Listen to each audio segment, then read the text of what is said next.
అసలు ఈరోజు నా మొహం చూసారా ఎంత అందంగా ఉందో. నిజంగా ఫేషియల్స్ చేయించుకొని ప్యాక్స్ వేయించుకునే కన్నా ఇంట్లో చేసుకునే ఇలాంటి చిన్న చిన్న రెమెడీస్ వల్ల ఫేస్ చాలా గ్లోగా ఉంటుందండి. నాదే కాదు పిల్లలది కూడా ఇలాగనమాట. నేను ఇంట్లో చాలా తేలిగ్గా చేస్తాను.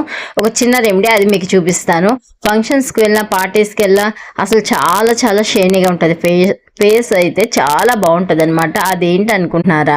Hi hello welcome to Bharati home. అందరూ ఎలా ఉన్నారు? బాగున్నారా? నేనైతే చాలా బాగున్నానండి. ఈరోజు నేను చెప్పే టిప్ ఏంటంటే పచ్చి పాలు పసుపు రాసుకోండి, చాలా బాగుంటుంది. ఫేస్కి ఒక ప్యాక్లా వేసుకోండి, అది ఆరిపోయాక మళ్ళీ వేసుకోండి.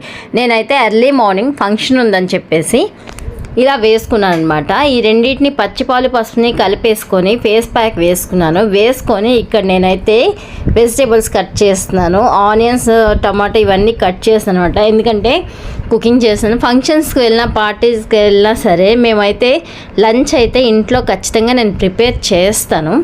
అక్కడ ఏదో తిన్నామా అన్నట్టు తింటాం కదా, ఇంటికి వచ్చి ఖచ్చితంగా భోజనం చేస్తాము. కొంచెం షైగా ఉంటుంది. ఎన్నాళ్ళైనా సరే ఇది ఎంత ఏజ్ వచ్చినా సరే బయట అయితే నేను ఎక్కువగా లంచ్ కానీ డిన్నర్ కానీ చేయలేనండి. ఏదైనా సరే ఇంట్లోనే చేస్తాను. అలా అలవాటు అయిపోయింది. మీరు కూడా నాలాగా ఎంతమంది ఉన్నారో నాకు కామెంట్ చేయండి.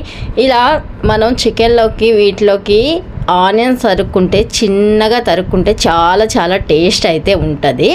ఇక ఫేస్కి వచ్చేసరికి మనం చక్కగా బియ్యం పిండి పసుపు కలిపి కొంచెం పెరిగేసుకొని ఫేస్కి మంచిగా మసాజ్ చేసుకుంటే ఫేస్ చాలా చాలా బాగుంటుంది అనమాట.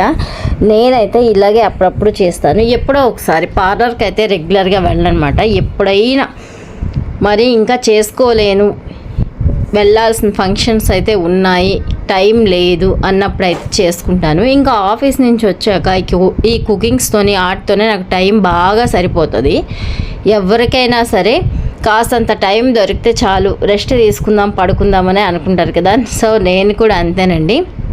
నేనైతే ఎక్కువ ఫుడ్డీ అండ్ స్లీపీ అనమాట. ఎక్కువగా నిద్రపోవడానికే చూస్తూ ఉంటాను. ఇక్కడైతే నేనైతే ఆల్మోస్ట్ శుభ్రంగా రెడీ చేసుకున్నాను. వంట కావాల్సిన ముందే తరిగి పెట్టేసుకొని కాస్త నా ప్యాక్ కూడా ఆరిపోతే చాలా చాలా టైం అయితే సేవ్ అవుతుంది నాకు. కాస్త ఎర్లీగా లేస్తే అన్ని పనులు అయిపోతాయి అంటారు. సో కొన్నిసార్లు అయితే లేవగలం, కొన్నిసార్లు అయితే లేవలేము అనమాట. ఇప్పుడైతే నేను కాస్త తొందరగానే లేస్తానమాట. లేచి ఇంకా వంటనంతా ఫినిష్ చేసుకొని మార్నింగే ఈవినింగే ఎంత టైం అయినా సరే పెట్టేసుకుంటాం. ఎందుకంటే మార్నింగ్ది ఈవినింగ్ తిన్నాం. మీకు ఇదంతా సోదనిపిస్తే స్కిప్ చేయండి. సో కానీ కొన్ని ఇంపార్టెంట్ అయితే నేను మాట్లాడతాను ఇందులో. ఇక్కడ సారీస్ కూడా అంతేనండి. నేనేం చేశానంటే వంట అంతా కంప్లీట్ అయింది, ఇంకా ఫ్రెష్ అయ్యాను, సారీస్ ప్యాక్ చేయవలసినవన్నీ రెడీగా పెట్టుకున్నాను. ఇక్కడైతే నేను ప్రిపేర్ చేసుకుంటున్నాను. సో ఇందులో ఆయిల్ వేసుకున్నాను. ఆయిల్తో పాటు లైట్గా 1/2 స్పూన్ గీ అయితే వేసుకోండి. కర్రీ చాలా టేస్ట్గా వస్తుంది మన చికెన్ కర్రీ. మసాలాలు అన్నీ కూడాను ఇట్లా ఒక బాక్స్లో నేను పెట్టేసుకొని స్పైసెస్ ఏవి ఎక్కువ కావాలో తక్కువ అనేవి మొత్తం అన్నీ చూసుకొని వేసేసుకుంటూ ఉంటాను అనమాట.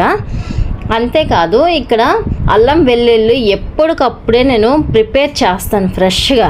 ఇలా ఫ్రెష్గా ప్రిపేర్ చేయడం వల్ల మనకి చాలా టేస్ట్ అయితే ఉంటుంది. మీరు ఎప్పుడైనా అలాగే చేసుకుంటున్నారా?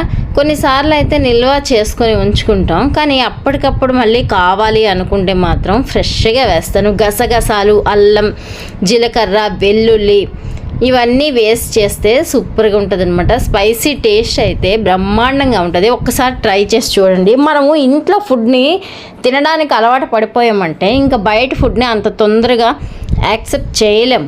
వాళ్ళు ఎట్లా చేస్తారో ఏంటో. అసలే హోటల్లో ఈ మధ్య అన్ని రకాలుగా వంటలు చేస్తున్నారు కదా. నాకైతే కొంతవరకు బయట ఫుడ్ కన్నా ఇంట్లో చేసుకునే ఫుడ్డే ఎక్కువగా నచ్చుతుంది అనమాట. నేనైతే అలాగే ప్రిపేర్ చేసుకుంటూ ఉంటాను. మరి మీలో ఎంతమంది ఇలా చేస్తూ ఉంటారు? నాకైతే ఇది చాలా ఇష్టం అనమాట. నేను రింగ్ లైట్ వాడడమే మానేస్తాను. పాత రింగ్ లైట్ అయితే అట్లానే మూల ఉండిపోయింది. ఇంకా అది వెలుగుతూ ఆరుతూ అందుకని చెప్పేసి దాన్ని వదిలేసి ఇంకా కొత్త రింగ్ లైట్ తెప్పించాను. టమాటా పచ్చడి అన్నిటికన్నా నా సీక్రెట్ రెసిపీ ఏంటంటే టమాటా పచ్చడి చాలా చాలా బాగుంటుంది. దాంతోపాటు పల్లి కూడాను చట్నీ చేశాను. పల్లి చట్నీ కూడా చాలా టేస్ట్గా ఉంటుంది. ఇంకా నైట్కి వచ్చేసి బయటికి వెళ్ళి నా వర్క్ అంతా చూసుకొని వచ్చేసరికి నైట్ అయితే ఈరోజు టిఫినే పెట్టుకున్నాను. మ్యాక్సిమం ఎక్కువ టిఫిన్ చేయడానికి ఇష్టపడతాను.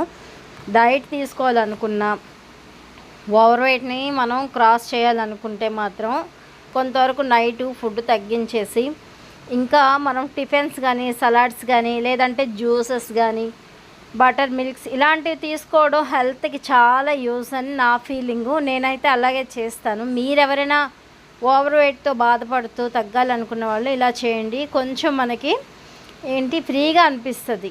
నైట్ లైట్ ఫుడ్ తీసుకుంటే మార్నింగ్ చాలా ఫ్రెష్గా లేవచ్చు, చాలా బాగుంటుంది. ఇక్కడ ఏంటంటే నేను లింగయ్య గారి చట్నీ చేశానమాట. అన్నీ వేపేసి శుభ్రంగా చూసారు కదా, కాస్తంత చింతపండు పులుసు కూడా ఇందులో వేసాను. ఏముందండి, నార్మల్గా మనం ఇక్కడ నిమ్మకాయ కూడా వేసాను లైట్గా, చాలా తక్కువ, ఎందుకో టేస్ట్ వేయాలనిపించింది, సో వేసాను అనమాట. ఇంకా మా పిల్లలు అయితే ఎప్పటి నుంచో లింగయ్య చట్నీ చేయమ్మా అంటున్నారు. నేను దోశలతో లింగయ్య చట్నీ చేశాను. మనం పల్లీ చట్నీ చేసుకున్నలాగే చేసుకొని కాస్తంత చింతపండు రసం వేస్తే చాలా బాగుంటుంది. దానికి కాంబినేషన్ ఇంకా పులుపు కాస్త తక్కువ అనిపించింది. నేనైతే ఒక నిమ్మ చెక్క అయితే వేసుకున్నాను. టేస్ట్ అయితే చాలా బాగా అనిపించింది. కానీ నార్మల్ చట్నీ తినడానికి అలవాటు పడిపోయాం కదా, ఇంకా మనకి ఈ పులుపు తాలూకుది అంతగా అనిపించదనమాట. దోస పాన్ తీసుకున్నాను. చాలా బాగా అనిపిస్తుంది నాకు. నిజంగా దోసలు మంచి క్రిస్పీగా అయితే వస్తున్నాయి. సో ఫ్రెండ్స్, మీరెలా ఎంజాయ్ చేస్తున్నారు, ఏం చేస్తున్నారు నాకు కామెంట్ చేయండి. ఒక మంచి వీడియోతో మళ్ళీ కలుస్తాను. లేడీస్ చాలామంది హెయిర్ డై వేసుకుంటారు కదా, సో అలాంటి డై ఒకటి నేను కూడాను ముందు వేసి చూపిద్దాం అనుకుంటున్నాను మీకు. ఎందుకంటే హెయిర్కి డై అనేది ఎంత అవసరం కొంతమందికి అవసరం లేకపోవచ్చు, కానీ యూజ్ అనేది ఎలా ఉంటుందో నెక్స్ట్ వీడియోలో చూపిద్దాం అనుకుంటున్నాను. అంతేకాదు ఆయిల్ అది కూడా ప్రిపేర్ చేసుకోవడం చెప్తాను. ఇంట్రెస్ట్ ఉన్న వాళ్ళైతే కామెంట్ చేయండి ఫ్రెండ్స్. సో నా దోశలు అయితే చాలా చక్కగా, చాలా క్రిస్పీగా అయితే వస్తున్నాయి. ఇంతకు ముందు ఉన్న పాన్ అయితే తీసేసాను, ఇప్పుడు పెద్ద ప్యాన్ తీసుకున్నాను అనమాట. దీనివల్ల చాలా చాలా బాగా వస్తున్నాయి. చాలామంది పిల్లలకి దోశలు అంటే బాగా ఇష్టం. సో నేను కూడా ముందు ఫర్మెంట్ దోశను చేద్దాం అనుకుంటున్నాను. జొన్నలతోని, రాగులతోని దోశలు వేసుకుంటే ఇంకా చాలా బాగా వస్తాయి. సో వాటిని కూడా ఒకసారి ట్రై చేయాలనుకుంటున్నాను. మీకు వీడియో ఎలా అనిపించింది? మరొక మంచి వీడియోతో కలుస్తాను. మా పిల్లలైతే మేడ మీద షికారు చేస్తున్నారు. Bye bye.